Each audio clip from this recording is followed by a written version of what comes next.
রাতের বেলায় জঙ্গলে মহিষ খুঁজতে গিয়ে শালবনীতে হাতির হামলায় মৃত্যু হয়েছে বঙ্কিম মাহাতো নামে বছর 52 ব্যক্তির। দলছুট হাতির হামলায় গুরুতর আহত হয়েছেন তার ভাই কালীপদ মাহাতো। মেদিনীপুর মেডিকেল কলেজ হাসপাতালে আশঙ্কাজনক অবস্থায় চিকিৎসাধীন রয়েছেন তিনি। বন দফতর এবং পুলিশ সূত্রে খবর, সন্ধ্যে থেকেই বাড়ির মহিষের খোঁজ পাচ্ছিলেন না বঙ্কিম, তাই রাতেই তিনি তার ভাইকে সঙ্গে নিয়ে সেই মহিষের খোঁজে বেরিয়ে পড়েন। মহিষকে খুঁজতে খুঁজতে তারা পৌঁছে যান আড়াবাড়ি রেঞ্জের মির্গাবিটের অধীন গ্রাম সংলগ্ন মহুল বনির জঙ্গলে। সেখানেই দাঁতালে মুখোমুখি হন তারা। জানা যাচ্ছে, দাঁতালের আক্রমণে গুরুতর জখম হন দুজনই।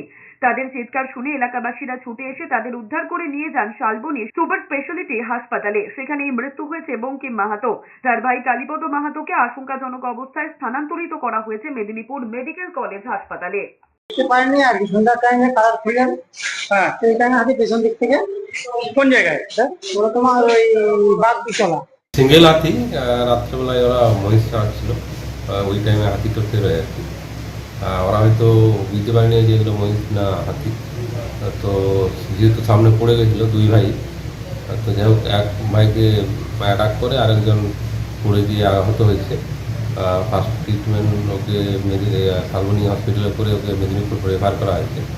আর একজন ওনার দাদা মারা গেছে এই শালবনী হসপিটালে।